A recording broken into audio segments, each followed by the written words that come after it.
Uma decorrência dos regimes de câmbio fixo é que, na medida em que se cria um alvo a ser protegido, aquela taxa de câmbio oficial, para ficar um exemplo hipotético, né, se o governo brasileiro decide fixar o valor do dólar, né, em R$ 5, quem está operando no mercado de câmbio, num regime de câmbio fixo, entende que o Banco Central, né, deverá comprar excesso de dólares se o preço estiver abaixo e vender dólares se o preço estiver acima.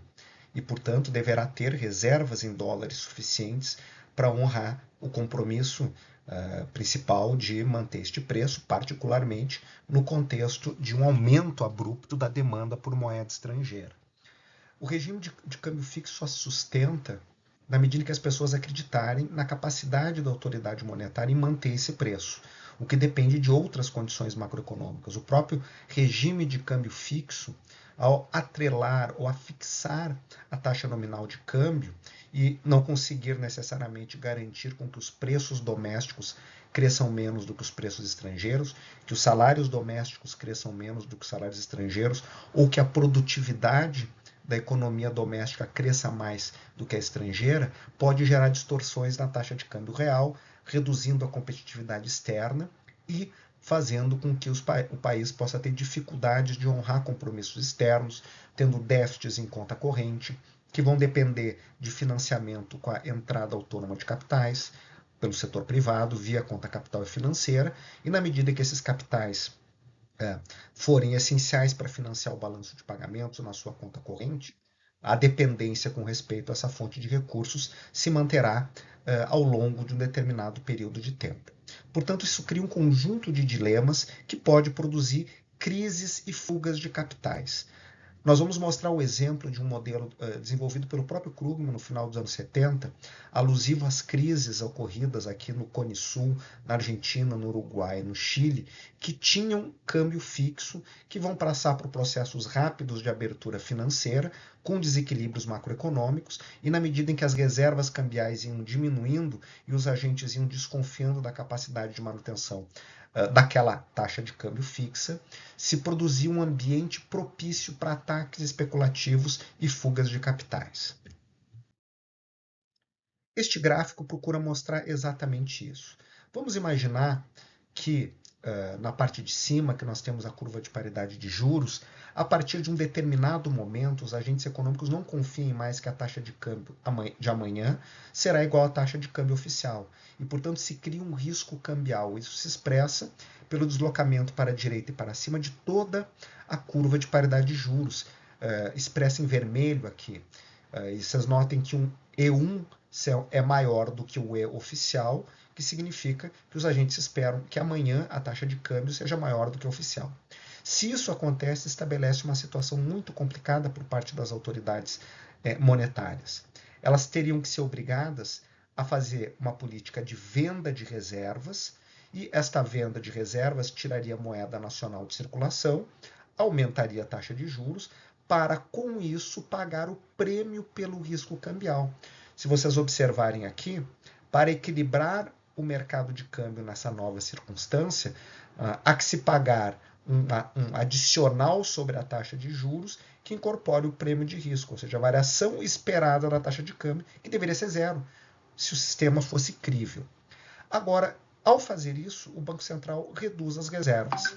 Se os desequilíbrios macroeconômicos subjacentes, por exemplo, déficits no balanço de pagamentos, continuarem acontecendo, novas rodadas de depreciação esperada da taxa de câmbio vão aumentando, o Banco Central vai ser obrigado a vender reservas para garantir isso, a taxa de juros vai aumentar, porque a oferta de moeda doméstica vai diminuir, dada a demanda. E pode-se chegar um momento em que os agentes vão decidir apostar numa elevação da taxa de câmbio, numa desvalorização cambial, e que a autoridade monetária não terá capacidade de sustentar, e produzindo uma fuga de capital e uma profecia autorrealizada, uma crise que vai acabar acontecendo. Então é fundamental num regime de câmbio fixo que o Banco Central administre essa expectativa e evite com que a taxa de câmbio esperada se descole da taxa de câmbio oficial. Quando isso acontece, e particularmente quando os desequilíbrios macroeconômicos são muito profundos, as fugas de capitais são sempre um risco. Quando a fuga de capital acontece, o que no fundo, as autoridades monetárias ficam tentadas a fazer? Ficam tentadas a desvalorizar a moeda e refixá-la num certo patamar. Né? Isso pode ser com uma desvalorização ou com uma valorização. Vamos imaginar que uma pressão no mercado cambial brasileiro e a taxa de câmbio dispare. Haja uma fuga de capitais, a taxa de câmbio vai ficar em R$ 10 por dólar, não mais os R$ 5 por dólar, e a autoridade monetária decide novamente fixar a taxa de câmbio em 10. Só que ao fazer isto, que em tese poderia gerar um equilíbrio macroeconômico melhor, né, exportando mais, importando menos, mas ao fazer isso o Banco Central cria um risco dinâmico de no futuro, quando novamente houver um desequilíbrio, porque isso também vai gerar pressão inflacionária, os preços domésticos tendem a crescer aceleradamente, eventualmente minando o ganho em termos reais da depreciação ou da desvalorização nominal da taxa de câmbio, se pode voltar a uma situação de desequilíbrios em conta corrente, necessidade de financiamento via atração de capitais, aumento de dívidas, de passivos, levando no futuro, mesmo com a taxa de R$ 10 por dólar, a que os agentes perguntem: se houve uma desvalorização antes, por que não vai haver agora? E quando houve a primeira desvalorização, isso cria todo um conjunto de desequilíbrios. Pessoas que tinham se endividado em moeda estrangeira quando a taxa de câmbio era 5 por 1, de uma hora para outra, estão 2 vezes mais endividadas em moeda doméstica. Eventualmente podem, inclusive, quebrar. E logo terão muita desconfiança no futuro. Isso pode acelerar este processo de uma nova crise de capitais. A estabilização macroeconômica, num contexto de regime de câmbio fixo, ela fica muito prejudicada, porque uma das ferramentas fundamentais, que é a política monetária, desaparece. Vamos ver por quê. Esse é um exemplo de uma política monetária expansionista. Se a autoridade monetária tenta fazer com que a economia opere num nível de renda acima do Y1, e aqui não precisamos assumir que a economia está em pleno emprego, ela pode fazer isso expandindo a oferta de moeda, isso vai gerar uma redução da taxa de juros e a taxa de câmbio tende a desvalorizar. Só que como a taxa de câmbio vai desvalorizar e a autoridade monetária, se desejar manter o câmbio fixo, deverá ser obrigada a vender reservas, ao vender reservas vai tirar aquela quantidade de moeda que havia sido colocada. Então a tentativa de reduzir a taxa de juros doméstica abaixo da internacional produz uma pressão sobre o câmbio. Se eu quiser manter o câmbio fixo, eu vou ser obrigado a reverter isso vendendo moeda estrangeira e retirando aquela moeda doméstica de circulação. Portanto, a economia não poderia operar além do ponto 1. Já a política fiscal vai ter um efeito diferente, ela fica super expansionista, porque uma política fiscal expansionista vai aumentar a taxa de juros e vai tender a apreciar a moeda doméstica. Vai ter uma entrada de moeda estrangeira muito alta. O Banco Central vai ser obrigado a entrar comprando essa moeda estrangeira para manter o câmbio fixo, e aí a política monetária vai ficar expansionista. O equilíbrio final vai ser um nível de renda maior do que seria no câmbio flexível, que é o que nós observamos aqui. O ponto 1 é o início. Agora vamos ver uma política fiscal expansionista, é um aumento de gasto ou redução de impostos, fazendo com que a economia vá para o ponto 2. Aqui a taxa de câmbio vai estar se valorizando porque a moeda estrangeira vai estar entrando para oferir taxas de juros mais altas aqui no mercado doméstico.